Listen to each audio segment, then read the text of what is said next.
राधे राधे मित्रों, आप सभी का हमारे YouTube चैनल पर एक बार फिर से हार्दिक स्वागत है। यहाँ पर मैं आप सभी के लिए एक रोचक और रोमांच से भरी हुई कहानी लेकर आया हूँ। यह कहानी 12वीं पुतली पदावती की कहानी है। 12वीं पुतली पदावती ने जो कथा सुनाई वह इस प्रकार है। एक दिन रात के समय राजा विक्रमादित्य महल की छत पर बैठे थे। मौसम बहुत सुहाना था।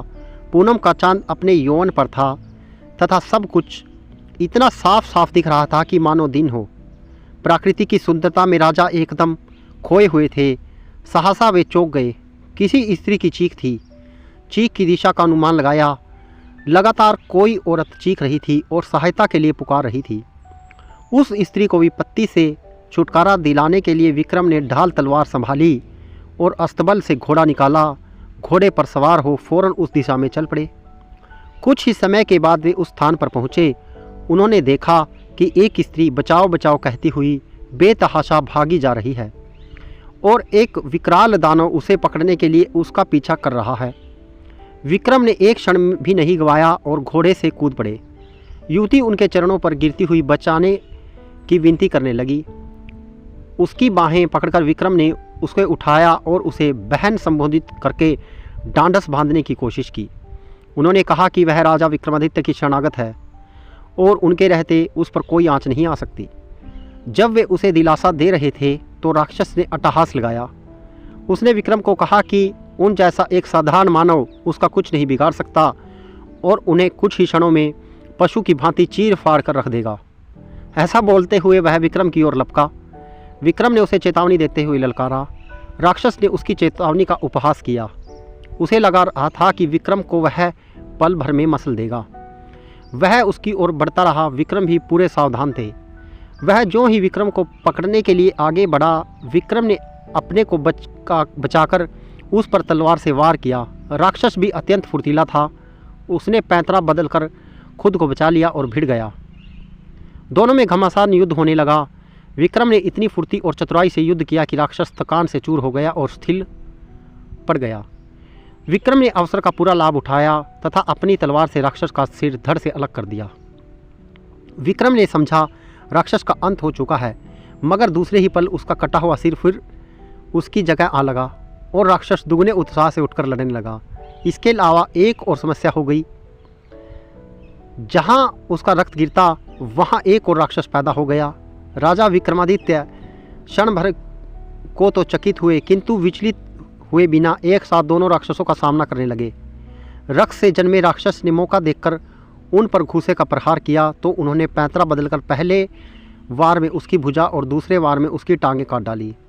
राक्षस असहाय पीड़ा से इतना चिल्लाया कि पूरा वन गूंज उठा। उसे दर्द से तड़पता देख राक्षस का धैर्य जवाब दे गया और मौका पाकर वह सिर पर पैर रखकर भागा। चूँकि उसने पीठ दिखाई थी इसलिए विक्रम ने उसे मारना उचित नहीं समझा। उस राक्षस के भाग जाने के बाद विक्रम उस स्त्री के पास आए तो देखा कि वह भय के मारे कांप रही है। उन्होंने उससे कहा कि उसे निश्चिंत हो जाना चाहिए और भय त्याग देना चाहिए क्योंकि दानव भाग चुका है। उन्होंने उसे अपने साथ महल चलने को कहा ताकि उसे उसके माँ बाप के पास पहुँचा दे। उस स्त्री ने जवाब दिया कि खतरा अभी टला नहीं है क्योंकि राक्षस मरा नहीं, वह लौटकर आएगा और उसे ढूंढकर फिर इस स्थान पर ले आएगा। जब विक्रम ने उसका परिचय जानना चाहा तो वह बोली कि वह सिहुल द्वीप की रहने वाली है और एक ब्राह्मण की बेटी है। एक दिन वह तालाब में सखियों के साथ नहा रही थी, तभी राक्षस ने उसे देखा लिया और उस पर मोहित हो गया। वहीं से वह उसे उठाकर यहाँ ले आया। अब उसे अपना पति मान लेने को कहता है। उसने सोच लिया है कि अपने प्राण दे देगी मगर अपनी पवित्रता नष्ट नहीं होने देगी। वह बोलते बोलते सिसकने लगी और उसका गला रुंध गया। विक्रम ने उसे आश्वासन दिया कि राक्षस का वध करके उसकी समस्या का अंत कर देंगे और उन्होंने राक्षस को फिर से जीवित होने का राज पूछा। उस स्त्री ने जवाब दिया कि राक्षस के पेट में एक मोहिनी वास करती है जो उसके मरते ही उसके मुंह में अमृत डाल देती है। उसे तो वह जीवित कर देती है मगर उसके रक्त से पैदा होने वाले दूसरे राक्षस को नहीं। इसलिए वह दूसरा राक्षस अपंग होकर दम तोड़ रहा है। यह सुनकर विक्रम ने कहा कि वे प्रण करते हैं कि उस राक्षस का वध किए बगैर अपने महल नहीं लौटेंगे। चाहे कितनी भी प्रतीक्षा क्यों ना करनी पड़े। उन्होंने जब उससे मोहिनी के बारे में पूछा तो स्त्री ने अवज्ञता जताई। विक्रम एक पेड़ की छाया में विश्राम करने लगे। तभी एक सिंह झाड़ियों में से निकलकर विक्रम पर झपटा।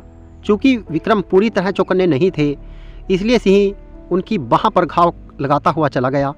अब विक्रम भी पूरी तरह हमले के लिए तैयार हो गए।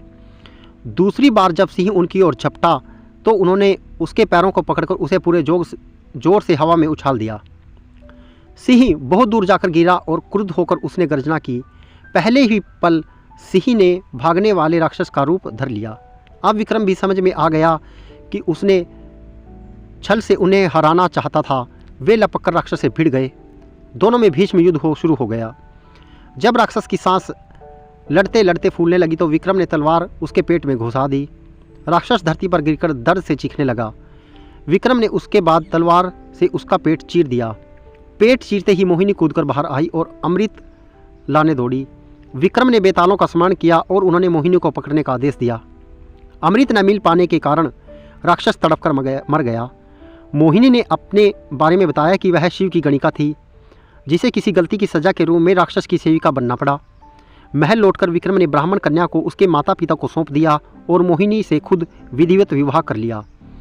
मित्रों, इस प्रकार की रोचक और रोमांच से भरी हुई कहानियों के लिए हमारे YouTube चैनल को सब्सक्राइब करना ना भूलें। वीडियो देखने के लिए आप सभी का हृदय से धन्यवाद। राधे राधे मित्रों, राधे राधे।